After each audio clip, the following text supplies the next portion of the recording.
Let's see what's coming up a little later.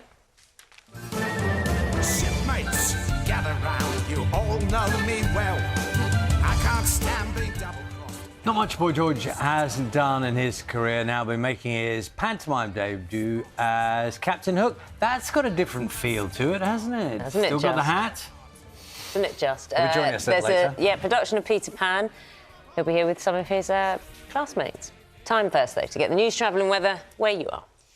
December the 1st is the date today. You've been saying the date today, I haven't realised. So we can officially say, I think, it is Panto season, and for the first time, a very cultured star will be treading the boards. See what they did there?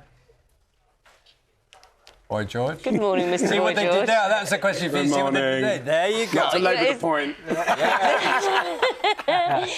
Boy George is starring in a supersized arena tour of Peter Pan as Captain Hook. He's here with us, obviously, as is Jordan Conway, playing Peter Pan. Would you have guessed that this is never. Peter Pan or not? Never. And Ebony Fair, playing Tinkerbell by any chance? Yes, Good I am, morning yeah. to you all. Morning. Morning. You've never said yes to Panto before, have you?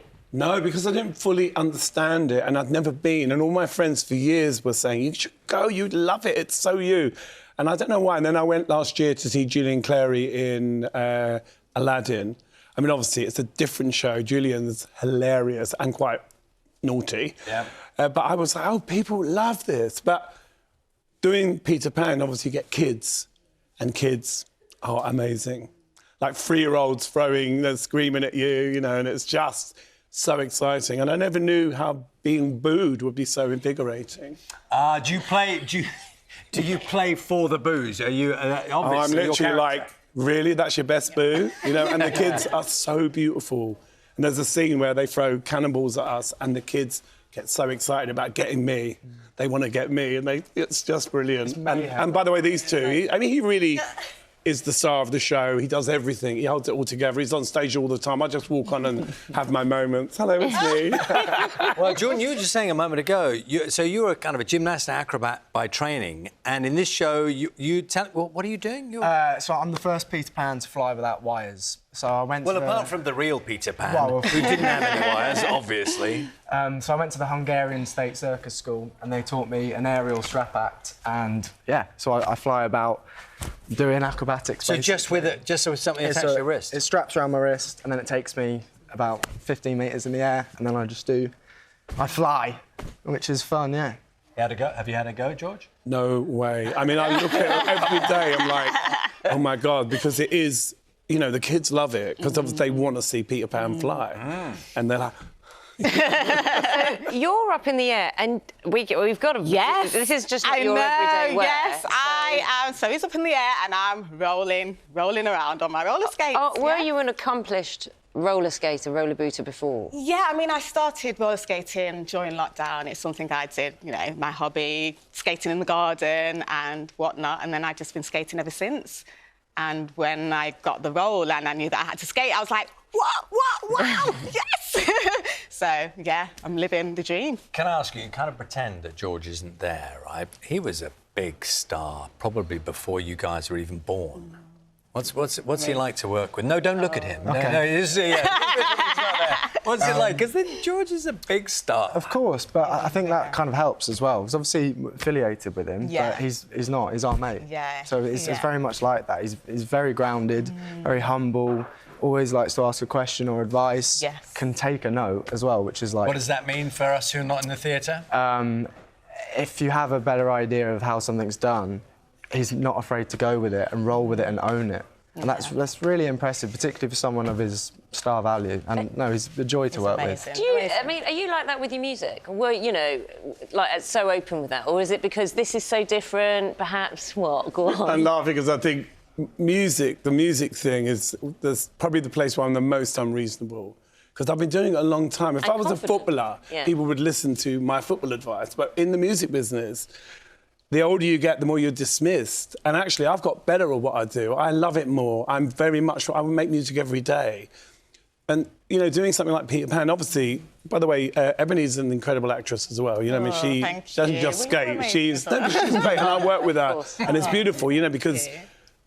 You know, sometimes you go on stage, you think, oh, I can't remember what I've got to say, and then she talks and you go, I remember, you know.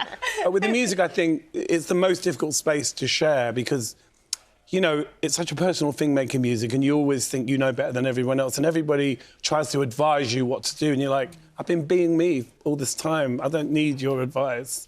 You know, if you want to get involved and experience something new, I'm always pushing myself. So I do collaborate with a lot of people, unknown people. I'm going to work with Becky Hill in a couple of weeks. We're going to write soon. So I'm always opening to collaborating and sharing that space. So it's very different, though, when it's Panto and you've got, well, established brilliant actors, in your words, you know. Yeah, it's not like a band because you're part of an ensemble and you can't really be too particular. You've got to wait till there's a space to say something. What about the I always imagine Panto to be quite...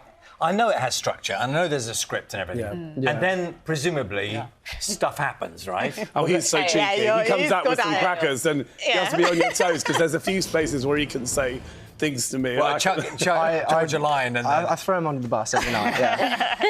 You know, there's a bit in it where we have, like, an insult battle. So there's a good 5 minutes where we can just say what we want. And it's brilliant, though. And it's like, oh, Green's back? But the audience love it because they know it's off the cuff.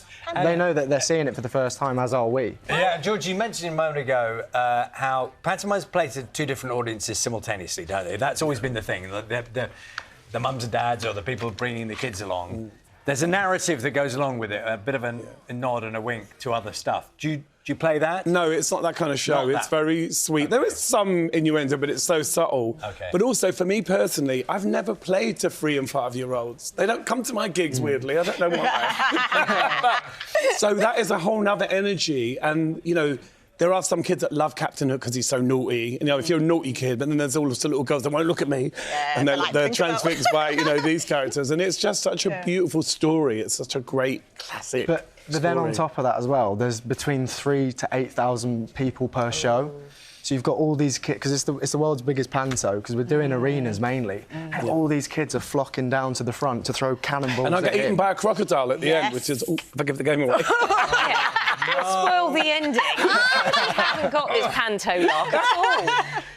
No, this is twice has been said. Throwing cannonballs. Can you just, if anyone's concerned, the beach balls, inflatable blast. I mean, I've pelted it with them on the head, and it's fine. So the kids can get hit, and so there's no the kind and of. You can't imagine how excited these little kids get to hit you with a cannonball. You must know that, George. Some point, some kid in the audience is going to have something else to hand. No, they're like 3 and 5. They're going to have an ice cream or they're going to have... Something's going to come your way, isn't it? As long as someone films it and we go viral, I don't care.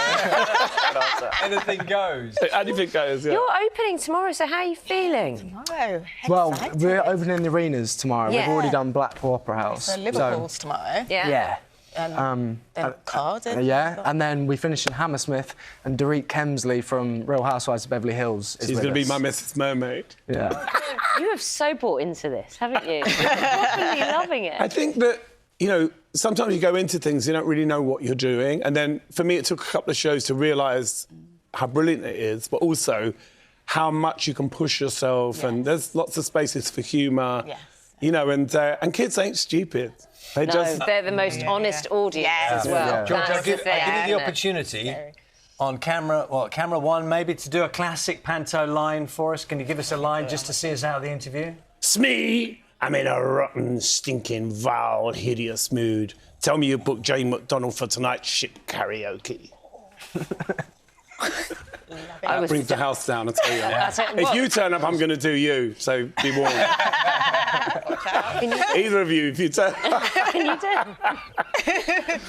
Go on. Read what we call a back. What's your second name, Charlie? State. You don't have to do this, you know. Yeah, Do it. read, Dress so nicely. read the promo and then in Charlie's fashion. Peter Pan opens this weekend at the M&S Arena in Liverpool and then travels across the UK. Smee! Tell me you booked Charlie's State for tonight's party. Psychic reading. It's got weirder. Boy, George, thank you so much. Jordan, thank you so much. Jordan Conway. Be careful out there. Be careful with those boots as well. Tinkerbell, thank you. And enjoy it. Thank It you. sounds like great fun. Thank you. We're still talking about Christmas stuff now. Are we doing a lot of Christmas stuff today, aren't we? Just get it out of the way. Yeah. Last month. Yeah. We'll take Christmas trees up or down yet? Not yet. Up. Mine's up. Mine's Yours is up? Yeah. Mine's been up a week. Real? Yeah, mine's Real? been up. Yeah. Yeah. No. Compare and contrast. Oh, My sorry. sister puts up my tree. But not... Not yet. Here's There's a lifestyle, isn't it? This is one Peter dressed as Peter should be dressed. But Yes. we got another Peter who's out for us With the this morning. trees. There is that debate, up or down, whether it's up or down. Both Jordan and trees are up already. Uh-huh. People Yeah. do it.